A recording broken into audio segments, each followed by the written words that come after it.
اصل زندگی کو سیکیور کرنا چاہتے ہیں. And this is the time which makes the difference. کیونکہ رمضان میں تو ہر بندہ ہی کوشش کر رہا ہوتا ہے، لیکن ذوالحجہ کے پہلے 10 دنوں میں بہت کم لوگ ہیں اور تھوڑے لوگ ہیں جو کوشش کر رہے ہوتے ہیں. ان کے بارے میں کیا آتا ہے قرآن و حدیث میں؟ اللہ سبحانہ وتعالیٰ فرماتے ہیں اعوذ باللہ من الشیطان الرجیم والفجر ولیال عشر والشفع والوتر واللیل اذا یسر. اور فجر کی قسم اور ولیال عشر اور 10 راتوں کی قسم. جمہور علماء کہتے ہیں کہ یہ جو 10 راتیں ہیں جن کی اللہ تعالیٰ قسم اٹھا رہے ہیں، ان کی امپورٹنس اور ان کی گرینڈیوسٹی کی وجہ سے وہ ذوالحجہ کی 10 راتیں ہیں. اور یہاں پہ راتوں کا ذکر کیوں ہے؟ کیونکہ اللہ سبحانہ تعالیٰ کبھی اپنے کلام میں راتوں اور دنوں کو انٹرچینج کرتے رہتے ہیں. جیسے زکریا علیہ السلام کی ایگزامپل میں دیکھ لیں، ایک جگہ پہ آتا ہے 3 دن کا روزہ رکھو اور دوسری جگہ پہ آتا ہے 3 راتوں کا روزہ رکھو. سو یہ ایلیکوینس میں شامل ہوتا ہے. سو اکثر علماء جمہور یہی کہتے ہیں کہ یہ 10 راتیں ہیں وہ ولیال عشر، وہ ذوالحجہ کی 10 راتیں ہیں جن کے بارے میں اللہ تعالیٰ قسم کھا رہے ہیں. والشفع والوتر واللیل اذا یسر. نا سبحان اللہ، یہ جو قسمیں ہیں نا، ہم دیکھیں کہ کتنی امپورٹنس ہے اور سیکوینس کیسے ہے ان قسموں کا. والفجر، اللہ تعالیٰ قسم کھا رہے ہیں فجر کی، which is best part of the day. اللہ کے میں کیا فرمایا؟ اللہم اجل بارک لامتی فی بکورہا، یا اللہ میری امت کے لیے برکت ڈال دے فجر کے وقت میں، صبح کے وقت میں. تو this is best part of the day. بلکہ کچھ علماء تو یہ بیان بھی کرتے ہیں کہ یہ جو والفجر ہے نا ود الف لام، یہ یوم العرفہ کی فجر کی قسم کھا رہے ہیں اللہ تعالیٰ. یہ کوئی جنرل قسم نہیں ہے بلکہ یوم العرفہ کی فجر کی جو قسم ہے اللہ تعالیٰ وہ کھا رہے ہیں. ولیال عشر، اور بہترین 10 راتوں کی قسم کھا رہے ہیں. سو پہلی قسم کھائی best part of the day کی، دوسری قسم کھائی best days of the year کی، اور تیسری قسم کھائی والشفع والوتر and by the odd and by the even. اللہ تعالیٰ best days in these 10 days کی قسم کھا رہے ہیں، which is the 9th and the 10th of حج، یوم العرفہ and یوم النحر، عید کا دن اور عرفہ کا دن. اللہ اکبر. اور پھر فرمایا واللیل اذا یسر، اور اللہ تعالیٰ یہاں پہ رات کے بہترین حصے کی قسم کھا رہے ہیں، which is the 3rd part of the night. اور پھر فرمایا حل فی ذلک قسم لذی حجر. یہ جو قسمیں ہیں نا، یہ صاحب العلم والفضل کے لیے بہت بڑی بڑی قسمیں ہیں. یہ ان لوگوں کے لیے قسمیں ہیں جو کہ they possess intellect and knowledge. تو قرآن میں تو ان 10 ایام کے بارے میں آ گیا. حدیث میں کیا آتا ہے؟ عبداللہ ابن عباس رضی اللہ تعالیٰ عنہ فرماتے ہیں کہ اللہ کے نبی صلی اللہ علیہ وسلم نے فرمایا there are no days in which righteous deeds are more beloved to Allah subhanahu wa ta'ala than these days. اللہ اکبر. تو صحابہ were surprised. انہوں نے کہا یا رسول اللہ والجہاد فی سبیل اللہ، کیا اللہ کے راستے میں جہاد بھی؟ انہوں نے کہا ہاں، اللہ کے راستے میں جہاد کرنے سے بھی افضل یہ ان 10 دنوں میں کیے جانے والے اعمال ہیں. اب صحابہ نے جہاد کے بارے میں کیوں پوچھا؟ کیونکہ جہاد فی سبیل اللہ، اللہ اکبر، یہ اسلام کی چوٹی ہے. اٹ از یہ اسلام کی سربلندی ہے، اور اتنے فضائل ہیں مجاہد کے لیے کہ ہم امیجن نہیں کر سکتے. آج اب اگر اس پر بات کرنے لگیں تو ہماری راتیں گزر جائیں. لیکن صحابہ اور سرپرائز کہ جہاد سے بھی زیادہ؟ انہوں نے کہا جی جہاد سے بھی زیادہ. لیکن ایک ایکسیپشن دی کہ جو مجاہد، جو شخص جو اسٹرائیو کرنے والا ہے، وہ اپنے مال اور اپنے نفس کے ساتھ جائے اور اپنے تمام مال کو بھی لگا دے اور اپنی جان کو بھی قربان کر دے اور کسی کے ساتھ نہ لوٹے، تو اس سے بہتر کوئی نہیں ہو سکتا. لیکن اس کے بعد جو اللہ تعالیٰ کو بہترین اعمال ہیں، پسند ہیں، وہ کون سے ہیں؟ جو ان 10 دنوں میں کیے جاتے ہیں. عبداللہ بن عباس نے یہ روایت کو نقل کیا. اب ان کا کیا رد عمل تھا، ان کا کیا ایٹیٹیوڈ تھا ان 10 دنوں کے حوالے سے؟ سلف صالحین فرماتے ہیں کہ عبداللہ بن عباس 10 دنوں میں بالکل غائب ہو جایا کرتے تھے. یو کی ناٹ فائنڈ عبداللہ ابن عباس ان اسٹریٹس اینڈ مارکیٹ پلیسز. وہ اپنے آپ کو ڈیڈیکیٹ کر لیتے ٹو صلاح، ذکر، عبادات، تحلیل و تکبیر و تحمید اور تمام نیک اعمال کے لیے. ایک اور حدیث میں آتا ہے اللہ کے فرمایا کہ there are no days in which righteous deeds are more beloved to Allah subhanahu wa ta'ala than in these 10 days, so recite a great deal of تحلیل و تکبیر و تحمید. تو کثرت کے ساتھ تم ان دنوں میں کیا کرو؟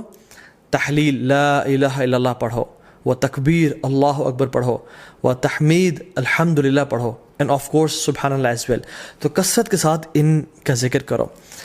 ان دنوں کی امپورٹنس کیوں ہے؟ سم آف دا علماء سے کہ اللہ سبحانہ تعالیٰ نے عرفہ کے دن الیوم اکملت لکم دینکم واتممت علیکم نعمتی ورضیت لکم الاسلام دینا، عرفہ کے دن اسلام کو کمپلیٹ کیا اور مکمل کیا. اور ان 10 دنوں میں اللہ اکبر تمام اسلام کے ارکان اکٹھے ہو جاتے ہیں.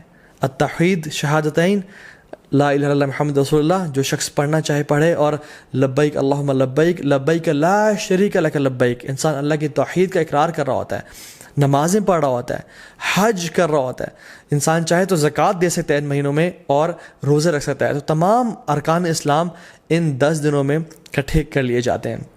ناؤ فاسٹنگ 2 days, کون سے 2 ایام ہیں جن کا اگر انسان روزہ رکھے تو 3 سال کے گناہ معاف ہو جاتے ہیں.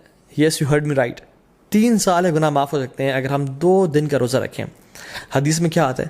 رسول اللہ صلی اللہ علیہ وسلم نے فرمایا کہ جو شخص عرفہ کے دن کا روزہ رکھتا ہے اللہ سبحانہ تعالیٰ اس کے پچھلے سال کے اور اگلے آنے والے سال کے تمام گناہ معاف کر دیتے ہیں. کچھ علماء نے کہا کہ یہ صغیرہ گناہوں کی بات ہو رہی ہے, لیکن سٹل تمام گناہ معاف ہونے کی بات ہو رہی ہے. اور یوم عاشورہ جو کہ محرم میں ہے, 10 محرم, جو شخص یوم عاشورہ کا روزہ رکھتا ہے اللہ تعالیٰ اس کے پچھلے 1 سال کے گناہ معاف کر دیتے ہیں. تو میں آپ کو ایگزامپل دیتا ہوں, اگر ابھی 1441 چل رہا ہے تو جو شخص عرفہ کا روزہ رکھے گا اس کے 1440 کے گناہ اور 1442 کے گناہ معاف ہو جائیں گے. اور جو شخص اب بالکل اگلے مہینے محرم کے مہینے یوم عاشورہ کا روزہ رکھے گا ود 9th ایز ویل, تو اس کے 1441 کے بھی گناہ معاف ہو جائیں گے. تو 1440, 1441 اینڈ 1442 3 سال کے صغیرہ گناہ اللہ تعالیٰ معاف کر دیتے ہیں. And how amazing is that. اللہ تعالیٰ بہانے دے رہے ہیں ہم لوگوں کو اپنے گناہ معاف کروانے کے لیے, لیکن ہم میں سے ہے کوئی جو آگے بڑھ کے ان اپرچونیٹیز کو گراب کر لے اور اپنے رب کو واقعی میں راضی کر لے.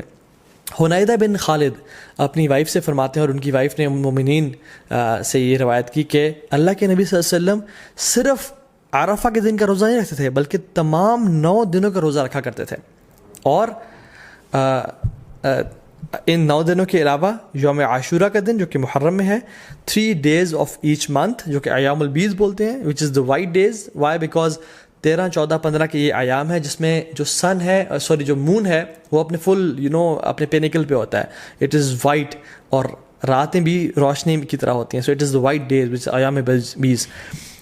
ان کے روزہ رکھا کرتے تھے اور منڈیز اور تھرسڈے کے روزہ رکھا کرتے تھے. سو آئی ریپیٹ, اللہ کے نبی صلی اللہ علیہ وسلم first 9 days of ذو الحجہ, عاشورہ, and the 3 days of each month which is ایام بیض, 13th, 14th, 15th of every month, اور منڈیز اور تھرسڈیز کا روزہ رکھا کرتے ہیں. کیونکہ اللہ کے نبی صلی اللہ علیہ وسلم نے فرمایا کہ منڈیز کو اور تھرسڈیز کو اعمال اللہ تعالیٰ کے پاس کے سامنے پیش کیے جاتے ہیں. تو میں چاہتا ہوں کہ میرے اعمال اس حالت میں پیش کیے جائیں کہ میں روزے کی حالت میں ہوں. اور پھر ایک اور روایت میں آتا ہے کہ منڈے کو رسول اللہ صلی اللہ علیہ وسلم کی ولادت ہوئی تھی, پیدائش ہوئی تھی, تو وہ اس خوشی میں بھی روزہ رکھتے تھے. حضرت عائشہ فرماتی ہے کہ ایک اور حدیث میں آتا ہے کہ اللہ کے نبی صلی اللہ علیہ وسلم پہلے 9 دن کا روزہ نہیں رکھا کرتے تھے. Now the scholars reconcile between these 2 hadiths کہ کبھی کچھ سال رکھ لیا کرتے تھے اور کچھ سال چھوڑ دیا کرتے تھے. تو ہمارے لیے یہ ہے کہ ہم چاہیں تو رکھ سکتے ہیں. جو شخص آگے بڑھنا چاہتا ہے وہ ان دنوں میں روزے رکھے جا سکتے ہیں, کیونکہ رسول اللہ صلی اللہ علیہ وسلم کی پیاری سنت سے یہ روزے ثابت ہیں. یوم العرفہ کیوں اتنا امپورٹنٹ ہے؟ اللہ تعالیٰ یوم العرفہ کے بارے میں فرماتے ہیں سورہ بروج میں, وَشَاهِدٍ وَمَشْهُودٍ, and by the witnessing day and the witnessed day. تو جو witnessed day ہے نا یوم العرفہ, مشہود, یہ یوم العرفہ کے بارے میں اللہ تعالیٰ فرما رہا ہے. کیونکہ رسول اللہ صلی اللہ علیہ وسلم کی حدیث میں آتا ہے کہ شاہد فرائیڈے کا دن ہے, وہ مشہود یہ کون سا دن ہے؟ یوم العرفہ کا دن ہے. اللہ سبحانہ تعالیٰ اس دن جہنم سے اتنے زیادہ لوگ آزاد کرتے ہیں کہ کسی اور دن جہنم سے لوگ آزاد نہیں کرتے. He frees many people from the fire. اور اللہ تعالیٰ قریب آتے ہیں اور اپنی پرائڈ ایکسپریس کرتے ہیں. He expresses his pride over angels, اور پھر پوچھتے ہیں کہ یہ لوگ میرے بندے کیا چاہتے ہیں. اور کچھ اور روایت میں بھی آتا ہے کہ یہ جو میرے بندے ہیں, یہ جو ڈسیبلڈ اور یہ مٹی سے آلودہ ہوئے ہوئے بندے ہیں, عاجزی اور ان کے ساری کی نشانی ہے ان کی, یہ کیا چاہتے ہیں مجھ سے. اور اللہ تعالیٰ ان پہ فخر کرتے ہیں اور اپنے بندوں کو جہنم کی آگ سے آزاد کرتے ہیں. نو ویری بریفلی, ہم ان 10 دنوں میں کون سے ایسے اعمال کر سکتے ہیں جن کی وجہ سے ہم باقی لوگوں سے آگے نکل سکتے ہیں؟ امام حسن البصری رحمہ اللہ فرماتے ہیں کہ سب سے پہلی چیز تو ڈونٹ نیگلیکٹ یور آبلیگیشنز, اپنے فرائض کو بالکل نہ چھوڑیں. جو شخص آج تک اپنی نمازوں میں اپنے فرائض میں کوتاہی کر رہا تھا تو اس کے لیے بہت بڑی اپرچونیٹی ہے کہ وہ ان 10 دنوں میں آگے نکل جائے اور اپنے فرائض عمل کرنا شروع کر دے. دوسری چیز جو ہم کر سکتے ہیں, وچ از دا فرسٹ تھنگ آئی کوٹ, کہ حج. جو شخص حج کی استطاعت رکھتا ہے اس کے لیے بہت بڑی اپرچونیٹی ہے, کیونکہ حج باقی سال کے مہینوں میں نہیں کیا جا سکتا. اللہ کے نے فرمایا این ایکسیپٹیڈ حج برنگز نو لیس ریوارڈ دین پیراڈائز. اللہ اکبر. کہ ایک مقبول حج کا اجر کتنا ہے؟ جنت. اس کے علاوہ اور کوئی اجر نہیں ہے. مطلب ہی ول بی گرانٹیڈ جنہ اگر اس کا حج مقبول ہو جاتا ہے. So it's a great reward. بڑھاپے میں حج کوشش کریں نہ کریں, جوانی میں کر لیں, اور ابھی ٹائم ہے اور پیسہ ہے تو تاکہ اس عبادت کو آپ انجوائے کریں ان شاء اللہ تعالیٰ. دوسری چیز قربانی, وچ از دا سیکریفائس. یہ سنت ابراہیمی بھی ہے, اللہ کے نبی صلی اللہ علیہ وسلم کیا کرتے تھے, تو اس کا خاص اہتمام کریں. یہ مت سوچیں کہ نہیں ہم قربانی نہیں کرتے, چلیں ہم کچھ اور کام کر لیتے ہیں, بلکہ یہ ایک غلط سوچ ہے. لوگ کیا کرتے ہیں انفارچونیٹلی آج کل کہ یار قربانی سے بہتر ہے کسی غریب کی مدد کر دو یا کسی کے گھر میں کولر لگوا دو. تو آپ کو یہ اس نیکی کا خیال باقی پورے سال نہیں آیا. اس قربانی کا ریپلیسمنٹ ہی آپ نے کرنا ہے, جو کہ سنت ابراہیمی ہے. اگر ایک انسان واقعی میں سنسیئر ہے اپنے ساتھ, تو وہ ہر مہینے صرف 1000 روپیز سیو کرے اپنے لیے, تو وہ سال کے اینڈ میں ان ایام میں ایک حصہ ڈال سکتا ہے, قربانی کر سکتا ہے. ہمیں تب تو خیال نہیں آتا غریب کے گھر میں کولر لگوانے کا یا لوگوں کی خدمت کرنے کا, جب ہم ریسٹورینٹس میں 5-5 ہزار کی یا لیوش بفیز کھا رہے ہوتے ہیں. لیکن why do we want to replace قربانی ود اینی گڈ ڈیڈ؟ دونوں کریں انشاءاللہ. اور باقی 11 مہینوں میں یہ اپرچونٹی بھی ہے کہ ہم غریبوں کی مدد کر سکیں. سو قربانی لازمی کریں اور اسے خاص اہتمام کریں. ایک اور چیز جو ہم کر سکتے ہیں وہ ہے نمازیں, نوافل کثرت کے ساتھ پڑھیں. سنن روابط جو کہ 12 نفل ہیں, جن کے بارے میں فرمایا اللہ نے کہ جو شخص یہ پڑھتا ہے اللہ تعالیٰ جنت میں اس کا گھر تعمیر کر دیتے ہیں, جس کے بارے میں کثرت سے بتا چکا ہوں پہلے بھی. تو اس کے اہتمام کریں, صلاۃ الضحیٰ کا اہتمام کریں, تہجد کی نماز کا اہتمام کریں. ٹھیک ہے, تو تحیۃ المسجد, تحیۃ الوضو کا اہتمام کریں. تو کثرت سے نوافل کا اہتمام کریں انشاءاللہ.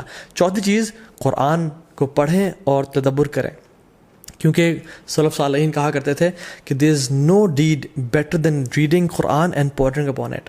اس کے بارے میں سوچنا اور تدبر کرنا. قرآن کو ٹائم دیں. یس وی نو اینڈ وی ریئلائز کہ رمضان کے بعد ایک گلیچ آتا ہے ہر بندے کی زندگی میں, لیکن these 10 days are an amazing opportunity جس میں ہم دوبارہ سے اس عبادات کی لذت کو ریوائیو کریں تاکہ وہ آئندہ سال کے لیے جا سکیں انشاءاللہ.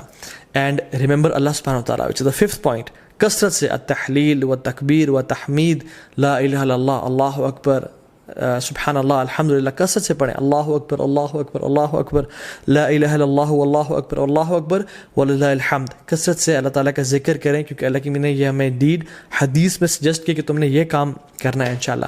ایک اور چیز, میک لاٹس آف دعا. جب بارش ہو رہی ہوتی ہے دعا قبول ہوتی ہے نا, کیونکہ اللہ تعالیٰ کی رحمت ٹھاٹھے ماری ہوتی ہے. ان 10 دنوں میں بھی اللہ تعالیٰ کی رحمت کے دروازے کھل چکے ہیں اور اللہ کی رحمت ٹھاٹھے مار رہی ہے. اللہ تعالیٰ کو ان دنوں میں کیے جانے والے اعمال سے زیادہ کوئی عمل پسند نہیں ہے. تو کثرت سے دعا کریں, ہو سکتا ہے کہ یہی وہ 10 دن ہو جن میں آپ کی دعائیں انشاءاللہ قبول ہو جائیں. And number 7th point is give lots of charity. Sacrifice تو ہم نے کرنا ہے, لیکن ان 10 دنوں میں کووڈ-19 بھی چل رہا ہے, لوگوں کے بزنس ٹھپ ہو چکے ہیں, غریب بیچارے مشکل میں ہیں, ان